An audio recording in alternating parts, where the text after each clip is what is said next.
بسم الله الرحمن الرحيم.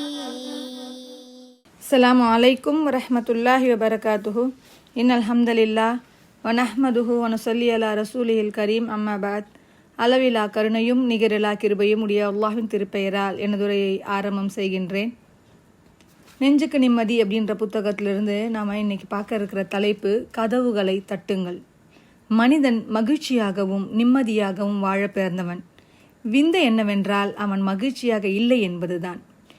ஏதேதோ சிந்தனைகளிலும் கவலைகளிலும் மனதை அலைய விட்டு இருக்கும் நிம்மதியையும் தொலைத்து அதை எங்கெங்கோ தேடி அலைகின்றான். மைக்கேல் ஆடம் இதற்கான காரணத்தை அழகாக உணர்த்துகிறார். நிம்மதியாக இருக்க வேண்டும் என்று மனிதன் முயற்சி செய்கிறான். அதற்காக படாத பாடுபடுகிறான். இந்த முயற்சியே அவனது நிம்மதியின்மைக்கு காரணம். நிம்மதி என்பது ஒரு நதியின் நடுவில் இருக்கும் தீவு என்று எப்போதும் நான் நினைத்திருந்தேன். அதுவோ நதியாக இருந்திருக்கலாம். நிம்மதி என்பது பாதையின் முடிவில் இருக்கும் சத்திரத்தின் பெயர் என்றே நினைத்திருந்தேன். அதுவோ பாதையாக இருந்திருக்கலாம். நிம்மதி என்பது நாளை என்றே நினைத்திருந்தேன். அதுவோ இங்கே இப்போது இருந்திருக்கலாம். நானோ அதை எங்கெங்கே தேடினேன். இதயங்களின் மருத்துவர் என்று புகழப்படும் இப்னுல் கையூம் ரஹ்மத்துல்லாஹி அவர்கள் இது குறித்து அழகாக கூறுகிறார்.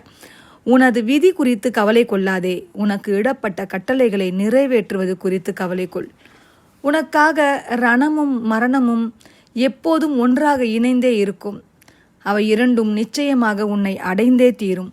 உன் தவணை மீதமிருக்கும் காலமெல்லாம் உனக்கான உணவு உன்னை திண்ணமாக வந்தடையும். ஏதோ ஒரு நுட்பத்திற்கான உணவில் ஒரு வாசலை இறைவன் அடைத்து விட்டால் அதைவிட பயன்மிக்க இன்னொரு வாசலை உனக்காக அவன் தனது கருணையால் திறந்து தருவான்.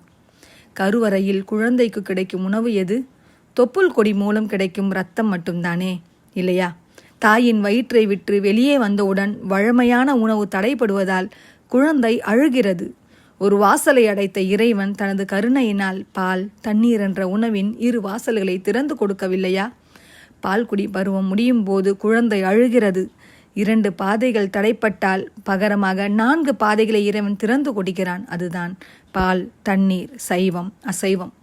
மரணத்தின் வாசலில் நிற்கும் போது இந்த 4ம் தடைப்படுகிறது. அப்போதும் மனிதன் அழுகின்றான்.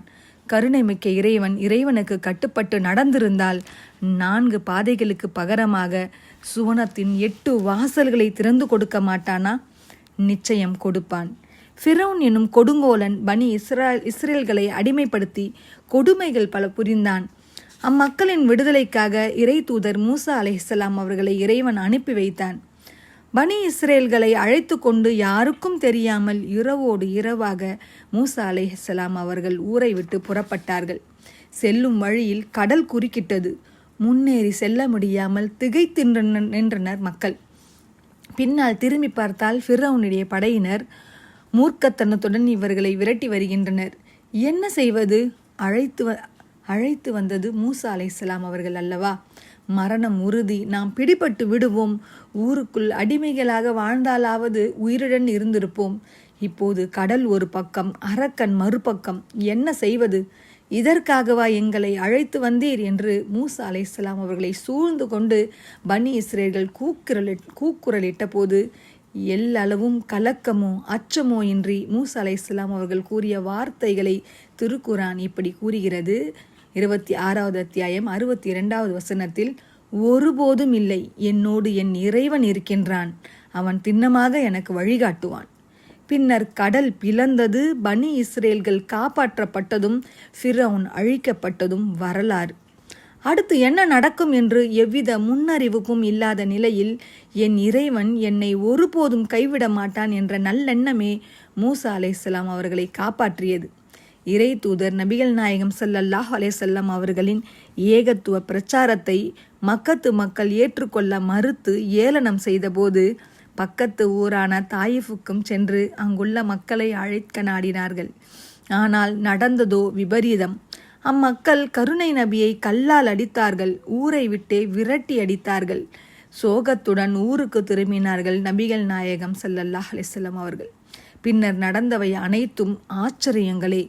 வரும் வழியில் ஜின்கள் கூட்டம் இறை மறையின் வசனங்களை ஓதக் கேட்டு இறை நம்பிக்கை கொண்டனர். தொடர்ந்து மெஹராஜ் எனும் விண்வெளி பயணம்.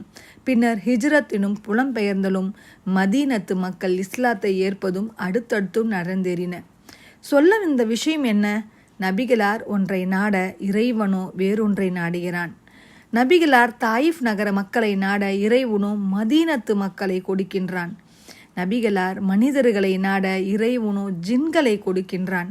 நபிகளார் பூமியில் இருப்பவர்களால் மனம் தளர்ந்த போது இறைவனோ வானுலகை காட்டி நம்பிக்கையூட்டுகின்றான். நபிகளார் ஒரு வாசலை தட்ட இறைவனோ அதைவிட சிறந்த வேறு வாசல்களை திறந்து கொடுக்கின்றான். இறைவனை முழுமையாக நம்புங்கள். ஒரு வாசல் அடைப்பட்டால் இன்னொரு வாசல் உங்களுக்காக நிச்சயம் திறக்கும். இன்ஷா அல்லாஹ் இதனுடைய தொடர்ச்சியை மீண்டும் பார்க்கலாம். வாஹிர் தவ்ஆனா அல்ஹம்துலில்லாஹி ரப்பில் ஆலமீன். அஸ்ஸலாமு அலைக்கும் வரஹ்மத்துல்லாஹி வபரகாத்துஹு.